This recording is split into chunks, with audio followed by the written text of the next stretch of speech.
Hey guys, welcome back to Pregnancy Week Update 21. I've got nothing new to report. I've had no new symptoms. I've had no new cravings. I've had nothing. I've had a couple of weeks of bliss. So normally, like this time around when I was pregnant for Esme, obviously my diabetes got really bad around about this time, so they put me on insulin. My blood sugars have all been controlled. There's not been nothing major. I think I started developing headaches around about this gestation with Esme. I'm not 100% sure on that, but I can get the hospital to check. I've got a hospital appointment tomorrow for diabetes. Just a check-up, nothing obviously major. But yeah, other than that, like I said, I got nothing really new to report. I've been feeling the baby move a lot more now. Mainly in the night time when I'm resting. No, nothing. So I'm going to give you a fun few facts. So this is going to be a quick pregnancy update this week, isn't it? So I've got to find my week because this tablet runs slow. So week 21. Wow, already. Because I know I'm getting induced 2 weeks early, so I think I've got like I've got to try and work out now. I'm not very good at maths. So about 16 weeks left. So, week 21, your baby is as big as a pepper, and it weighs 360 grams, and it is 26.7 centimetres in length.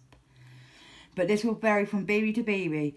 They are starting to gain weight now and laying down some fat, which will give them that adorable chubby newborn appearance the moment you first set eyes on them.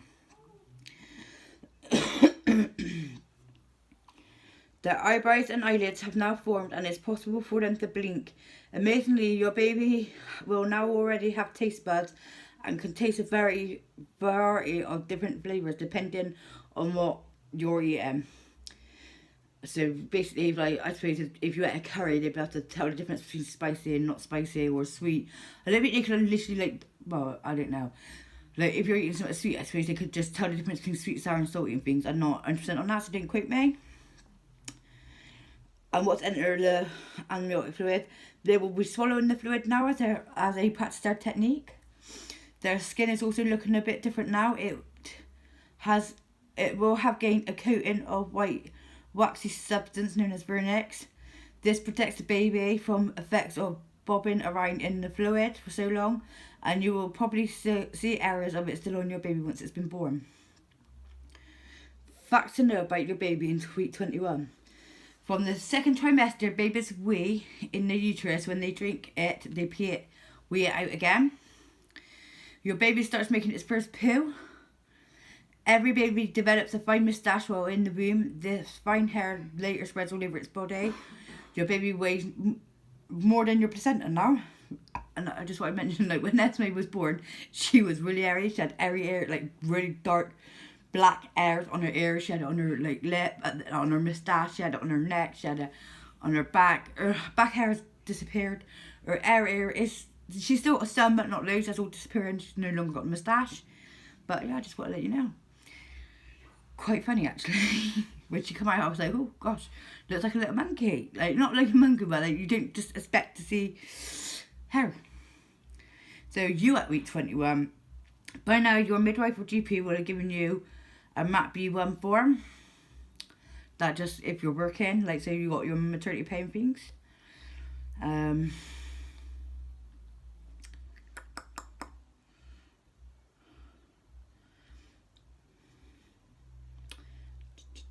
You could obviously enter in, what do they call it, NCT classes, which I just think is like labour and birth classes. I'm not sure, I've never done any of that. And obviously you could find out about different pain reliefs and different birthing techniques. You can find out, it's antenatal classes, that's what they're called. Facts now about you in week 21.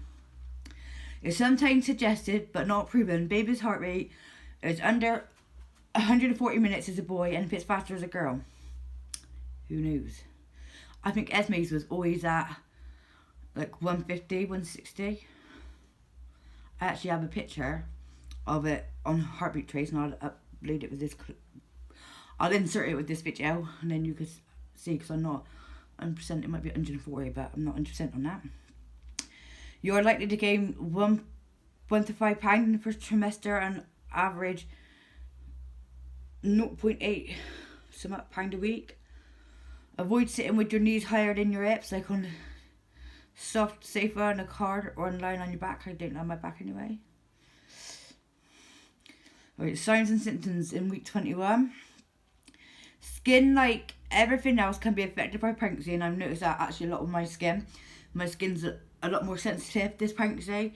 Like I keep getting like red blood shit, like I get like really sensitive skin anyway, but like my skin's more red and like sort of angry and sore this pregnancy. So got skin changes can be affected by your pregnancy, and there are a number of changes you may notice. You may notice more spots, which I definitely have. I've been breaking out quite a bit, as you can see. I put it down because I wore quite a bit of makeup, but obviously it can't be that. It just got to be normal. They are hormone related and should disappear once your baby is born. Some women could suffer with itchy and sensitive skin. Actually, saying that, I did wake up yesterday morning like really itchy, but I put it down because I mentioned in my vlog for today that I woke up ill, but I put it down to that because sometimes like when like people get ill, they can get like the itchy skin, can't they? But perhaps it's just a symptom of pregnancy, which I wouldn't have known until I read this.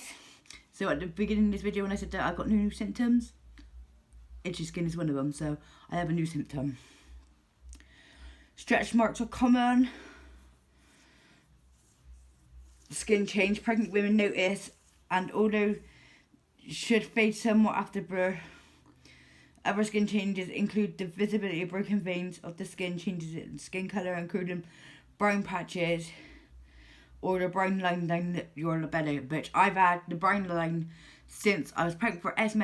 After birth it just didn't go, so I like when I look down at my belly now I can still see the brown line, and I just say it's from Esme's pregnancy. I wouldn't say it's this pregnancy because I know I still had it after Esme's birth. Bloating and wind. So an uncomfortable and sometimes embarrassing symptom of pregnancy, bloating and wind, is caused by increased pressure on the esophagus from your grown uterus. Your hormones also cause your digestion tract to slow down, which causes the build-up of wind. Unfortunately, there is not much you can do about this because you don't have the same control over your muscles in pregnancy. But if you are suffering really bad, then obviously speak to your GP or midwife. And then you got some mums to be say ginger or calamine tea, and eating more garlic help ease these symptoms. I wouldn't suggest herbal, like not unless you go to your midwife and speak about herbal teas, because I'm quite funny with things like that because I just don't know how it would react with your pregnancy or your baby or anything. And I think I'd rather be safe than sorry and then go and seek like sort of like ask for medical advice. Like you might think it's silly going to the like midwife when at your next appointment, is it alright to drink calamine tea, because it most probably is. But like I'm saying, I wouldn't recommend it, not unless I had proper advice off the midwife, because that's just the way I work. I wouldn't advise, not unless I know it's 100% safe and I've drinking it, and then I would advise it. But otherwise, I wouldn't. That's the same as like recommending a product that I don't personally use, but I'm like saying, oh yes, like this product's amazing, but I don't use it, so how would I know? So that's, pardon me, that's the only reason why I would say when it comes to herbal teas and things, like rather than risk it, speak to a health professional. And there's nothing much on there apart from that. Nope. But I don't know if I mentioned it in any of my previous videos. I don't think I've mentioned my due date. I think I just mentioned my weeks, but I am actually due on the 8th of January 2019. But I will be being induced early because of the diabetes. Excuse me. Which we have worked out to be Christmas Day. If we go 2 weeks early, which obviously I'm not wanting to, like, I know like it's from the baby's health and my health, but I don't want to miss Esme's first Christmas. But if obviously I had to go in after Christmas, that's fine. If I had to go in just before, that's fine. I just don't want to be stuck in hospital on Christmas Day when obviously I should be there enjoying it with Esme. And obviously if it had to be Christmas Day, then it had to be honest. And I would feel like, I think I would feel rubbish, and I would mostly be like, I think it would affect my mental health, because obviously knowing I would want to spend the day with Esme. But obviously I'm not thinking about that until closer to the time, because who knows what could happen until then. But other than that, yeah, I'm going to be doing the baby's name reveal as soon as we agree on a middle name. We've got a first name, we've not agreed on a middle name, because every middle name I'm saying, Matt's saying no. I also want a double-barreled name, but he's saying no. So yeah, I got like I said, we've got the first name, just not the second name. So that's my pregnancy update for you all this week. And if you like this video, please give it a big thumbs up, subscribe to my channel and turn your notifications on, and I'll see you next week.